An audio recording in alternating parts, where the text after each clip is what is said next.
Rice. Rice and the Chinese culinary culture go together. I mean, you can't really get one without the other. It's like if Winnie the Pooh didn't have honey or Tigger didn't have crack. If you're gonna be making any sort of Asian food, especially Chinese food, you have to know how to make rice. It's really one of the most common and most filling parts of the Chinese meal.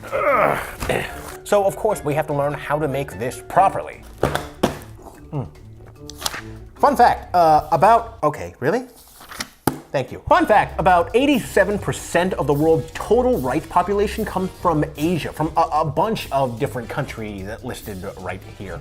Many people think that it is the only thing that Chinese people eat, but only about 50% of China really eats rice. Rice actually doesn't grow very well in the northern parts of the country, but it sure as hell does grow in the southern parts. I mean, look at these. Now, if you don't own one of these, and if you don't, why the hell not, you can still make great rice. Now, I'm not talking about the soft, mushy rice porridge sort of rice when you add too much water into it, or the hard, inedible, the only thing you did to cook it was make it look at a picture of hot water. We can still make perfectly fluffy rice in one of these. This is the way that I learned it when my mother was yelling at me that I was burning the rice every night. So I'm gonna show you how to do it the way that my mother told me. You know, back in my day when we didn't have all these fancy high-tech inventions.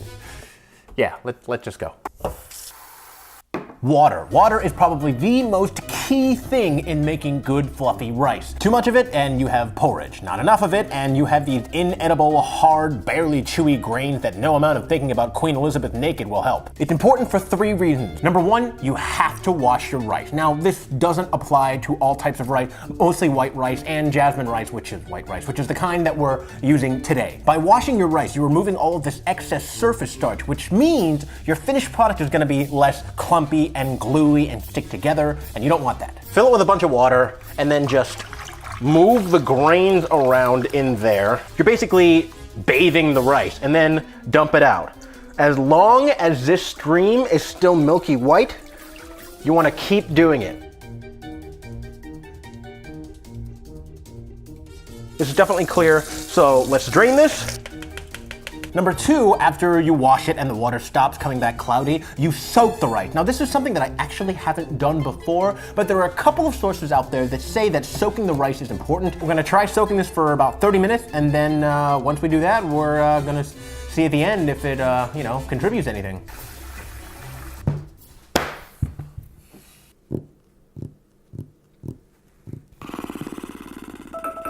Oh, thank God. After we've soaked the rice, we want to talk about water content, or more accurately, water to rice ratios. It's critically important for at least the first couple, maybe even the first dozen tries, that you measure out the water and the rice separately, just to kind of get, an eyeball for how much water that you need, so that eventually you may get to the point where you're like, rice, water, that seems like enough. This is still, damn it! Oh, damn it. I'm gonna need to wash this again. God damn it.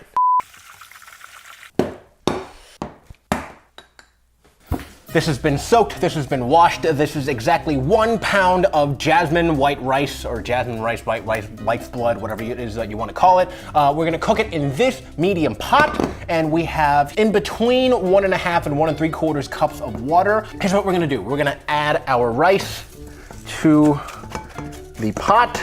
We've carefully measured out whatever between 1.5 and 1 3/4 cups of water is. Actually, I'm Asian, that would be 1 5/8. Now, I also like to add in a little splash of salt. It's just a sprinkle. It's about half a teaspoon. Obviously, don't add too much. If you don't add any at all, that's fine as well. It just gives a little bit more of a flavor boost to it. Let's take it to the stove, shall we? Making the actual rice is both very easy and pretty difficult, because all you really need to do is to boil it and then simmer it. But you have to kind of keep an eye on it. You know, you don't want to boil it for too long, you don't want to simmer it for too long, you don't want to simmer it for too short. So don't go setting this on the stove and then forgetting about it and going to play World of Warcraft, because, I've definitely never done that. We're gonna get this to boil. So set this to high, put a lid on it, and then just wait for it to boil. All right, it's boiling. So here's what you're gonna do. Take something, give it one little stir around just like that. All right, no more, no less. Put a lid on it, turn the heat to low, and then just let this sit here for 18 minutes. 18 minutes later, we're gonna come back, we're gonna check on this, we're gonna see how it's doing. All right, 18 minutes later, let's pop this lid and see how it looks. Okay, currently, doesn't look too bad. It's a little stuck to the bottom, but actually no, it's not stuck to the bottom at all. I think the only way to find out is with a taste. So, we have taken this out of the pan. It's definitely flaking off really, really nice. The soaking makes it really soft. If you're cooking jasmine rice, I would definitely recommend no more than 1.5 cups of water for 1 cup of white rice. Err on the side of, you know what, just don't err at all. Moral of the story is, pots and pans will differ. If you don't have a rice cooker, buy one. And don't use too much water. Well, now you are hopefully at least a little more prepared on how to make perfectly fluffy white rice. If you like the video, go ahead and like it. Don't forget to subscribe, yada, yada, yada. And yeah, until then, where is my... Until then, see you next week. Bye. World total rice population, like rice lives in little villages and whatnot, and have families that lead little happy rice lives. Anyway, content, water to rice ratio. Water to rice ratio. You have to get your ratios correct.